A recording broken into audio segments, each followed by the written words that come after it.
Good evening, everyone. I'm Karina Pereira. Welcome you all once again to our SGR Knowledge Foundations Knowledge Series. The session of Knowledge Series is organized every month, irrespective of the pandemic and lockdown. The sessions of Knowledge Series will continue to encourage, motivate, and enhance the energy of the audience of Knowledge Series. Knowledge Cities is a point of origin for the Central India's first multilingual literature festival, Orange City Literature Festival, OCLF Nagpur. OCLF is now entering into the fourth edition this November 2022 after the success of past three editions of it. Knowledge City session is now a part of Orange City Literature Festival. Today's session is the 63rd session of this series and is supported by Readomania publication. If ocean ships and long voyages at sea sound exciting to you, then you would like to read the books of our today's speaker, Beetashok Chatterjee. Beetashok Chatterjee has spent over 40 years working in the merchant navy, and his stories are a reflection of his experiences and imagination. He joined the merchant navy at young age and loved it, retiring only after having completed more than 45 years at sea. He currently lives in New Delhi, India, with his memories and family. His hobbies include listening to Western music, reading fiction, and watching cricket. He loves Hollywood and Bollywood movies too, and also a chilled beer. This is his second collection of stories. His first collection, Driftwood Stories Washed Ashore, gave him so much pleasure and a little pain creating it that he decided this is what he wanted to do for the rest of his life. For today's session, we welcome Mr. Beetashok, where he's going to tell you mysteries of being on the ocean in his session on Living a Life Ocean Size, the Chronicles of a Seafarer, in conversation with Miss Indrani Ganguly, where we are happy to have Miss Ganguly with us once again. Ms. Ganguly is the main editor of Readomania. She has lost count of the books she has edited. Also, numbers were never her forte, but creating books is what her keeps her going. She can sniff out the potential of an author and will bring out the best from them, no matter what. Well, there is a lot more to tell about them, but for now, we would go ahead with our session on Living a Life Ocean Size, the Chronicles of a Seafarer. I would now request ma'am to kindly take over the session. Thank you for the lovely introductions, Karina. Thank you so much. Hello and welcome, Beetashok. Hello, Indrani. Hello, Karina.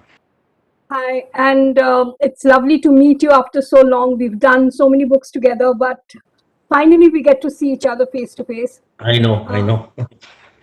Tell me, Beetashok, from a sailorman to a storyteller, what was your journey like? How did it all begin? Tell us something about yourself. Yeah, I've always loved writing. Right from school days, English was my favorite subject. And while my friends wanted to become astronauts and army generals and, racing car drivers, I wanted to be an author. I wanted to be a published author. That has been my dream ever since I can remember. So this sea career was, by chance, like a stroke of serendipity, if you call it that.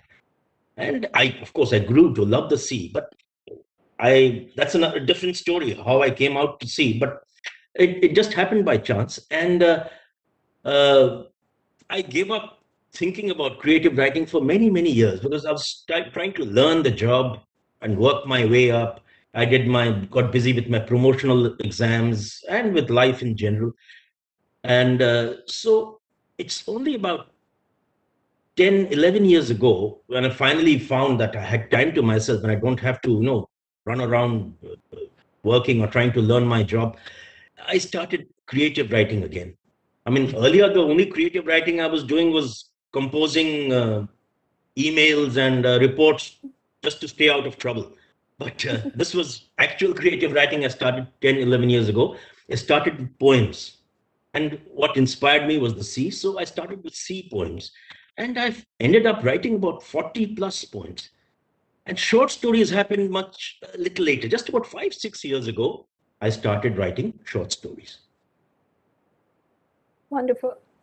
Now, your first collection of short stories, Driftwood, Stories Washed Ashore, it's a collection of very entertaining and thoughtful stories of and about sailors.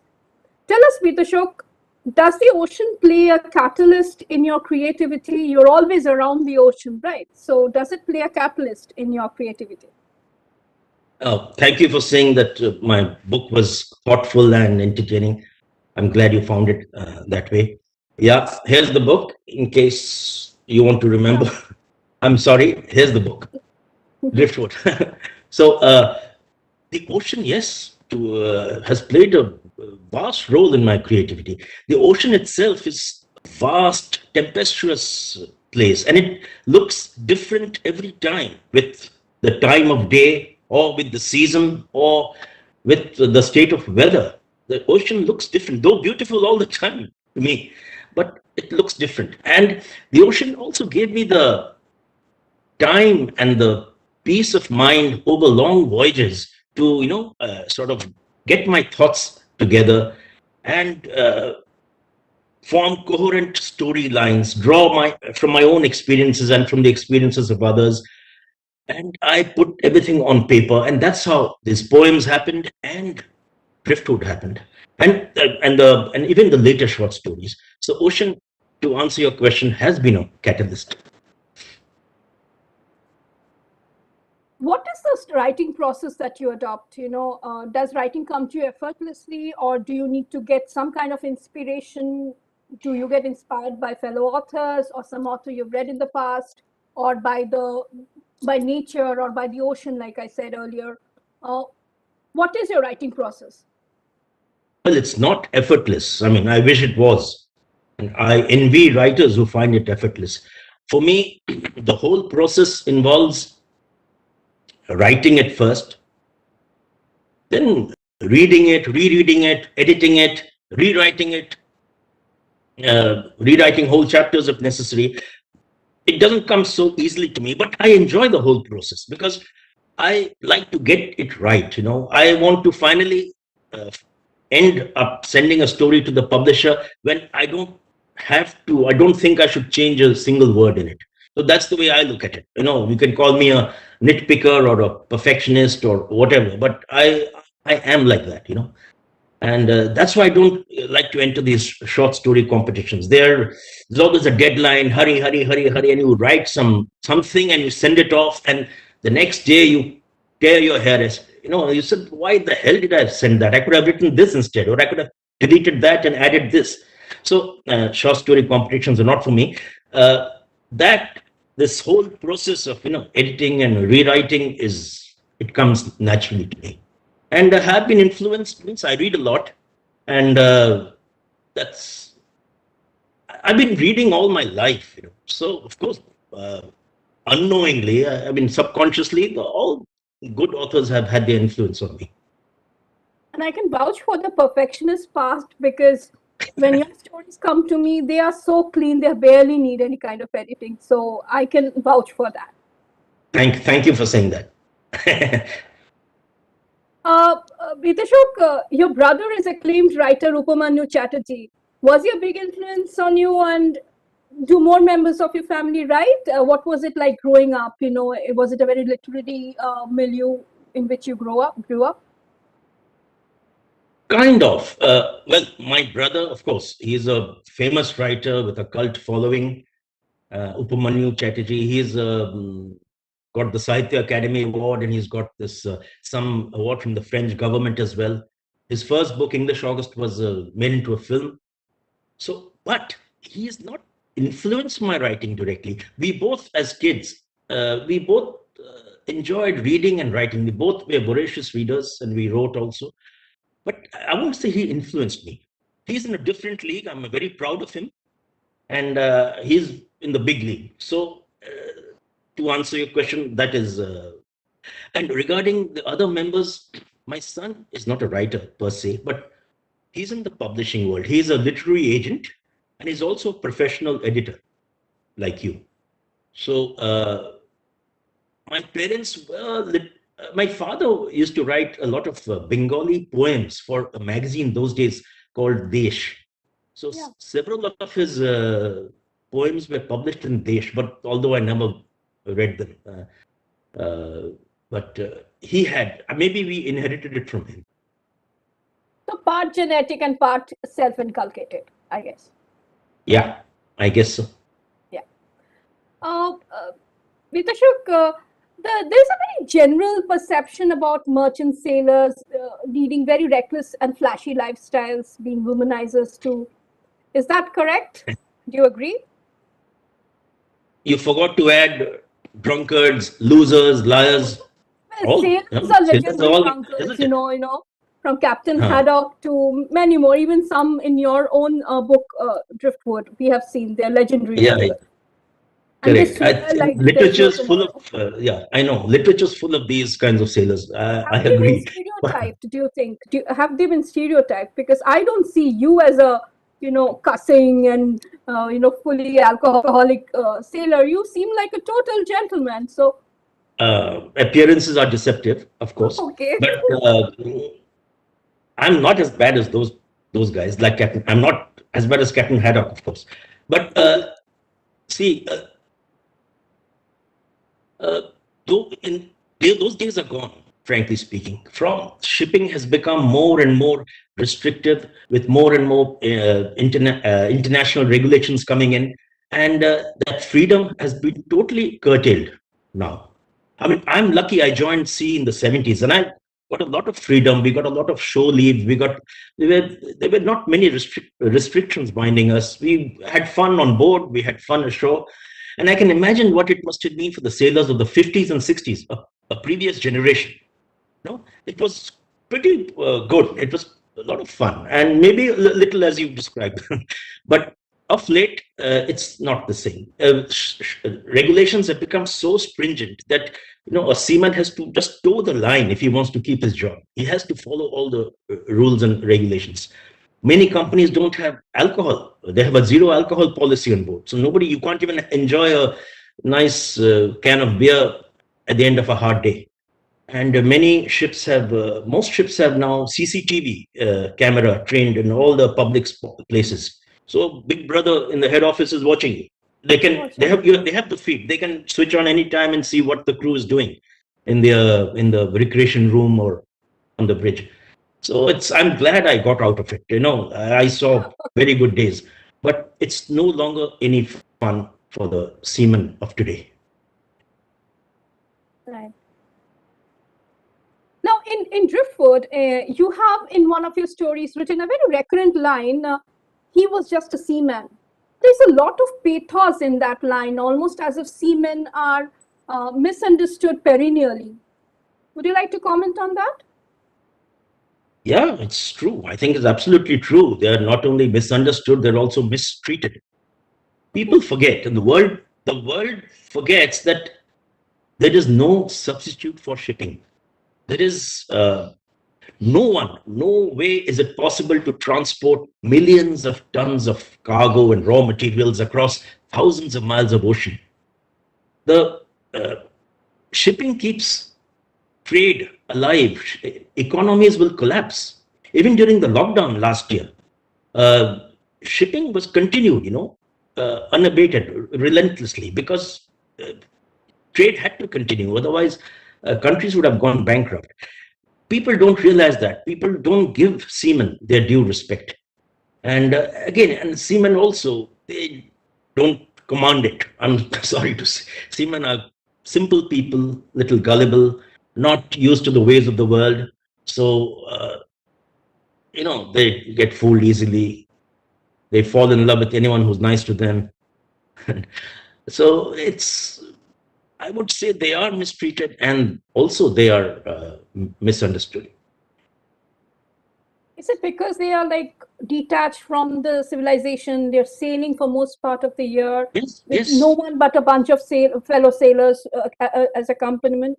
exactly. It's an unnatural life, and they are meeting like-minded people who are simple folk, just come out to earn for their families and go back. The problem is they spend a longer time on board than at home. Most seamen, I'm not talking about Indian officers, I'm talking about seamen worldwide. They spend 9 months ship, and then just 3 months go back. At home, they don't. There is no pay. There's no salary. So they have to. They're compelled to go back soon. So they are out of touch with reality, not only with their families, with the world at large. They are don't have. They don't. So they're not. Street smart. Most of them. I Does am it only get generalizing. does it get depressing also? No view except water all the time. Yeah. I mean, it's. You need a strength of mind and character to remain at sea. That's why not many last. Especially the young seamen of today. Nobody I know wants to remain at sea. They have specific purpose. They want to earn so much money, buy an apartment or get their sister married or whatever, and then they want to quit. There's no love for the sea left anymore. It's very sad. So, would you have been a different person if you were not a sailor? Does the sea calm you or make you more philosophical or more detached as a human being? Absolutely, absolutely. I would have been a different person, and the sea had, as you said, calmed me, gave me perspective. Like I was just a lone speck on the vast ocean. That's a very humbling thought. Yeah. And it gave me the time and the creativity to compose driftwood and my second volume of sea stories as well. So if I had not been at sea, of course driftwood wouldn't have happened, and you wouldn't be interviewing me right now. Yeah. In your collection Driftwood, there is a story, Little Girl Lost. You've written about in that story, and you've written about a young Filipino girl who joins a merchant vessel as a deck cadet. Now, Yeah. tell us, how difficult is it for a woman to adjust in a ship full of rowdy male sailors? What is the role of a captain in normalizing things for her in the ship? Yeah, it's not easy. You see, patriarchy is everywhere. As they say, men will be men, or whatever. So whether it's Hollywood or Bollywood or the corporate world or even the armed forces or even the courts, everywhere the patriarchy reigns supreme. So why should it be different on any ship? But having said that, there are very strict regulations against sexual harassment in most shipping companies. And it's the captain's responsibility to ensure that they are enforced. So if he finds some incident like that on board, he must take action and he must report the matter to the head office. And if he does not, and the head office comes to know that something did take place and the captain did not report it, the captain's job is on the line. So a captain must feel, and he must take adequate measures to ensure there is no sexual harassment on board his ship. So, do we have a lot of women joining merchant sailing nowadays? Yes, not too many, but they are coming. Even in India, in India, a lot of girls are coming on board. Too bad I quit before that. Oh, yeah. Now, in the vastness of the ocean, where the only human connect is your fellow sailors, even a winged visitor, can stoke the interest and caring attitude of sailors, as you've portrayed in one of your stories. How do you find to get back to the general civilization when you are in the high seas? Do you miss home, or uh, how much time do you need to be away from home and sailing when you actually find to get back on land? After a while, it gets to be too much. I agree. But personally, I used to feel terribly homesick just when I was very young. When I just started off my sea career as a deck cadet. Mm. Later on, I grew to like the sea. I grew to like my job, and I didn't feel so homesick anymore. I have been too long at sea to feel homesick.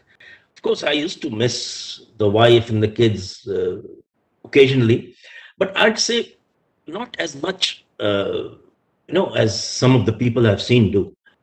Uh, and I would think 5, 6 months at sea is the maximum before you go nuts.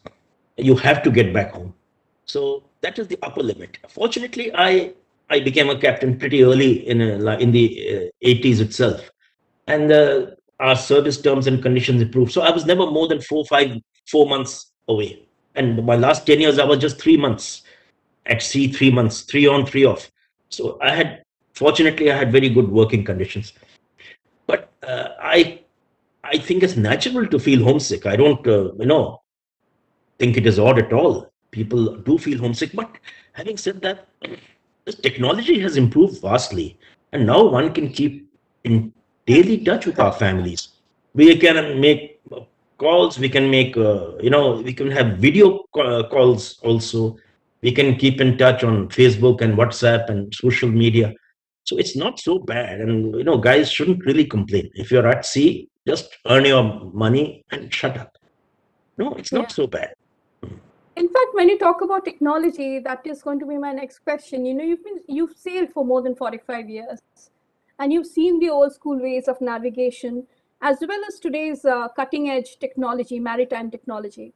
Is there any inherent difference between the sailors of yore and the ones today, in their attitude, in their working, conditions, and in their work culture, ethics? Any change that you've observed?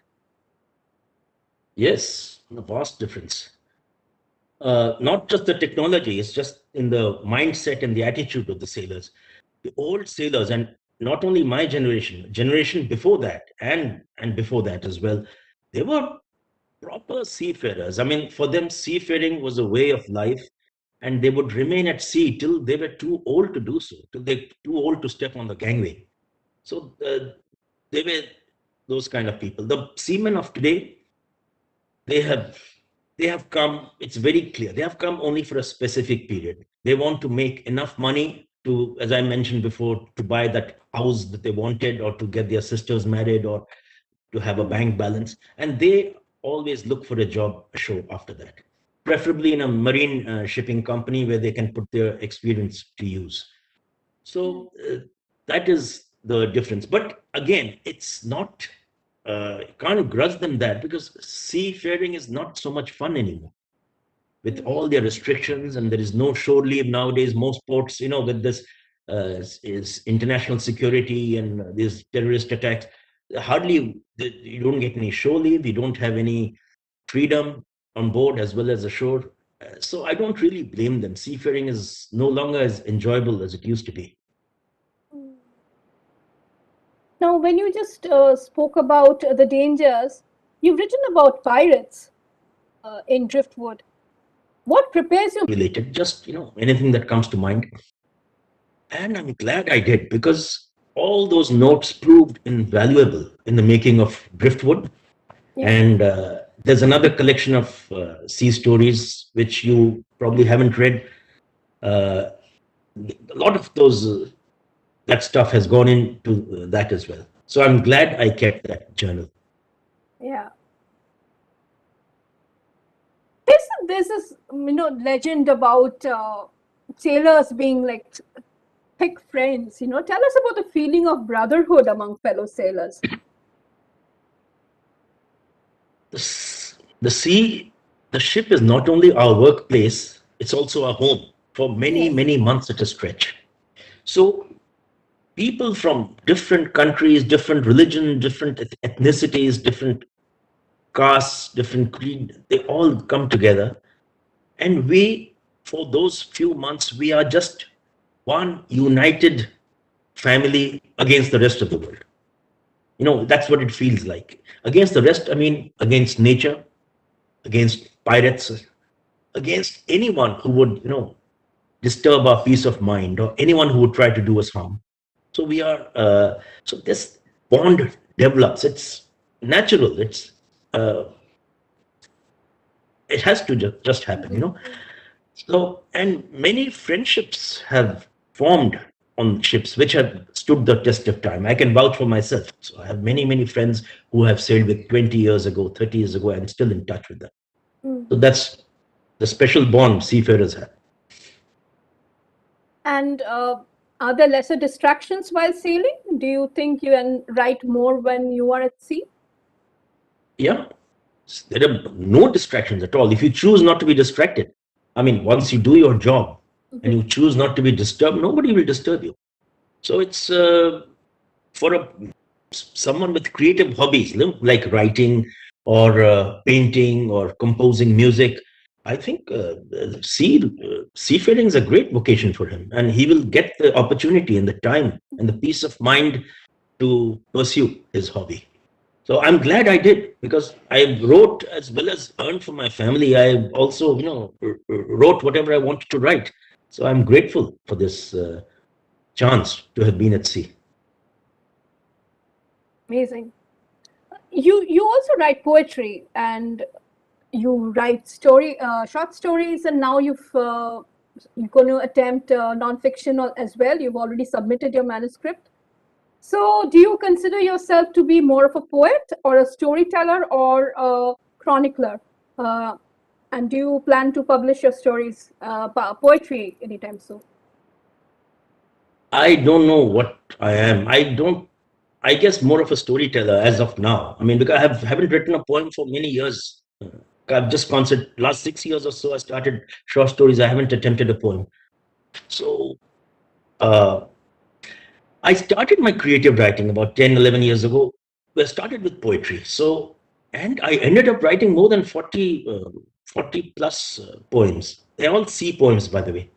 And I tried to make them with different rhyme and meter, so that they could be converted into songs.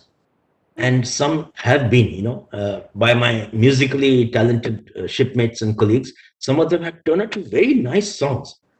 And I remember on one ship we formed a band called SOS, and and if you listen to the lyrics by yours truly, and the music and everything's by them, and we had musical instruments on board, and sound pleased to me. So it was a lot of fun.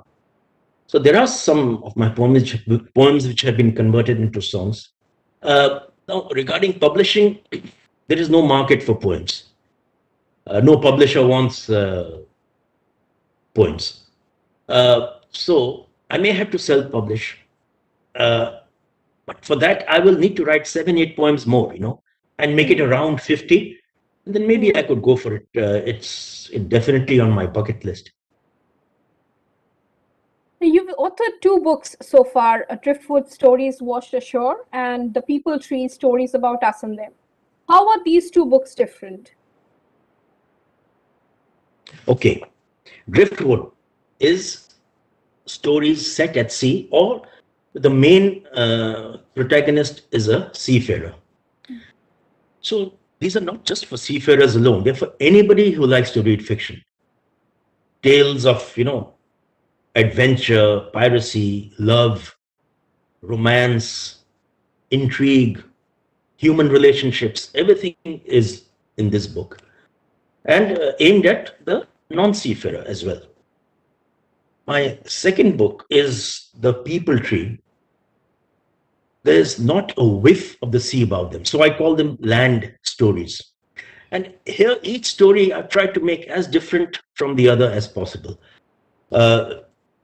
Like from the Khalistan insurgency in the 80s to the Mumbai underworld, from tragic love affair in Hyderabad to a mature gay relationship, from a teenage crush to a friendship born under the most unusual circumstances. I've even gone overseas, and I've written a story about the 9/11 New York attack. I've even robbed an art museum in London in the process. So there's a historical story set in Maharashtra. So there's enough variety, I hope. So that's how these two books are different.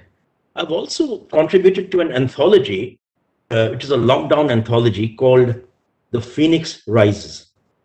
And I have an essay in it. But this book has also a lot of eminent writers. So I'm very pleased to be rubbing shoulders with them. And which one is your personal favorite story from the People Tree? Fortunately, it's nobody else has said that it's their favorite. My favorite is the last one called Heartbreak. It's about a teenage crush, which just went wrong. I don't know. I just relate to that story very much. And do stories which have seafarers or the sea or the ocean as part of the plot come naturally to you, or do you have to struggle a bit more when you are writing stories about landlubbers, stories which are rooted on terra firma, or is it the same? Right. No, it's not the same. For the land stories, I have to do much more research, and just to get it right. So sea stories come easily to me. In fact, I'm thinking of writing a murder mystery set on board, and I think once I get the plot right, if I set it on board, it won't be difficult for me. So I know that scenario I chose immediately. Set it on board so that I don't have to struggle with places and. Yeah, because when you say about struggle, what struck me the most when I was working on the People Tree is that the variety, the sheer variety and innovativeness in every story. You have two stories are alike. You have not only plot-wise but even geographically you have traveled multiple places, and the research that you've done is very evident. So how do the ideas germinate? Do you recall an event, or have you heard from someone, or have you read something, snatches from stuff you might have viewed on television? How do these ideas come? Because they're so incredible and each one different from the other. Thank you. That was the plan. That was the intention. And I'm glad you appreciated that. I wanted each story to be different from the other. So by the time you finish reading the book, it's not just a, blur of forgettable tales. Okay, finished. I'm sorry to say that I've read some story collections by authors who, after about the next day, I don't remember any of the stories. So I didn't want that to happen. I wanted every story to be, almost every story to be, etched in the reader's mind. So thank you for saying that. And the result is just hard work. And I took my time over each story. I mean, there is no formula for it. You told me that I'm a perfectionist. Many have called me nitpicker, whatever. But I am like that. I like to get it right, and it has to be authentic. It has to be real. So I just worked hard on each of them, and I took my time over them. Which shows in the end product. Thank you. Beetashok, you are now attempting a nonfiction where you chronicle maritime disasters. One of the few of the most iconic maritime disasters, the mystery behind them, the investigations, and you have done incredible research on each disaster. What was the idea behind this book, and how did it germinate? Well, the publisher wanted me to write some nonfiction for a change, because nonfiction sells better. I can't disagree with that. He knows the market. So then I was thinking, what can I write? The only thing I can offer him is, ships and shipping. That is my area of expertise. My son came up with this idea. Why don't you write about major disasters like Titanic? Everyone's heard of Titanic. Why don't you write about major shipwrecks like that? So I thought that was a good idea. So I have completed and sent the manuscript to the publisher. I have just completed. It's called Mayday, Maritime Disasters That Shook the World. This is a compilation of 13 major maritime disasters. Okay, Beetashok, I think we can go ahead. Okay, where was I? The book. So the book is, as I told you, what it's called. Uh, it's called Mayday: Maritime Disasters That Shook the World, and I have described 13 major incidents. I thought 13 was an appropriate number. That's why. Yeah. And major disasters in the sense that either just not only for the number of lives lost, but for the damage caused to the environment and livelihoods, or for the media attention they gathered, the media blitz that gave shipping a bad name. So, whatever the reasons may be, these were the most famous shipping disasters through history. And I have described what happened, how it happened, why it happened, and could it have been averted? If so, how? So I have given my own take on that. But the facts and figures are all from the Yeah. public domain. But I've given my own spin to it, and I hope people enjoy it. I've not aimed it at the seafarer. It's not too technical. I've made it as general as possible. But whereas all the nautical terms and all which I couldn't avoid using, I have explained them in footnotes on every page. So I hope people like it. Beetashok, how much of you is there in every story that you write? How much of you in every fictional story that you write? For the stories in Driftwood, are you any one of the characters in any of the stories? Yes and no. I don't want to. You see, there's a lot of fiction, there's a lot of fact, and they all blend with each other. And sometimes even I don't know where fact has ended and fiction has begun. But I wouldn't like to go into detail of each story, but several of them, yes, they involved me. Like there was one. Stairway to Heaven. There were about two friends who form a lifelong friendship. One of them was me. So and there are others as well. I'll have to go and check out the book. There's a To lot of answer your music in question, that story. I would say 50%. Yeah. Okay. So, Beetashok, two done, one almost on the way of getting done. Your third book. What next? What is there on your table right now? Well, there's one collection of short stories already completed and already sent, which I hope is acceptable and gets published. And then, so that would be number 4. And then I have the rest of my life to figure it out. As I said, I might write. I don't know. I'm thinking of a murder mystery or something, a full length novel. Enough short stories for the time being. Let's see how it goes. I really look forward to whatever you write because you are one of my most favorite short story writers. And I really look forward to what you can do with the long format. I want to read that murder mystery. I have read a few chapters of Mayday. I've thoroughly enjoyed them. And Okay, you have? yeah, I Okay, have. good. Yeah, the first draft that you sent, I have. And I really look forward to whatever that you pen next. And I sincerely wish I get to work on them. So thank you, Thank you. Beetashok. It was lovely conversing with you. Thank you so much. Lovely talking to you. And I think you did a great job on both Driftwood and the People Tree. Thank you so much, Beetashok. Over to you, Karina. Wow, the discussion was so interesting. Now I really feel like to go and get the books right now. You must. Yeah. Really, thank you so much, sir. Thank you so much, ma'am. I would like to thank Mr. Beetashok Chatterjee, sir, and Indrani Ganguly, ma'am, for their insightful discussion and giving their precious time for this SGR Knowledge Foundation 63rd Knowledge Series session. I also thank Chairman of Raisuni Group of Institutions, Mr. Sunil Raisuni, for giving this opportunity and Redomania publication for the support to this session. I cannot miss thanking all our viewers for attending this session. The session will be there on the YouTube channel of SGR Knowledge Foundation page and also the OCLF Nagpur page.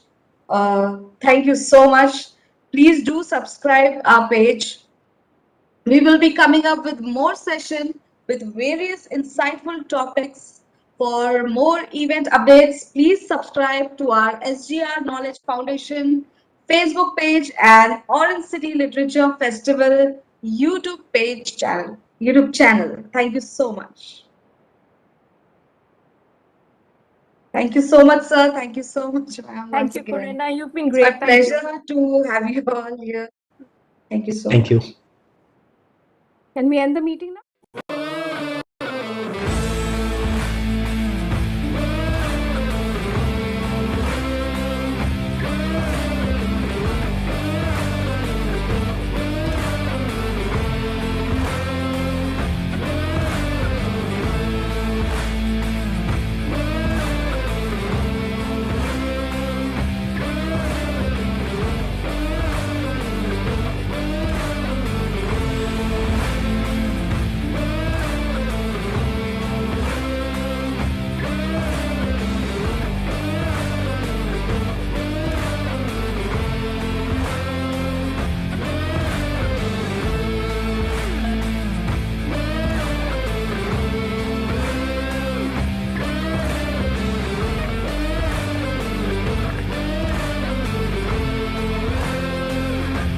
Welcome to Rise Sony Group, a vision beyond.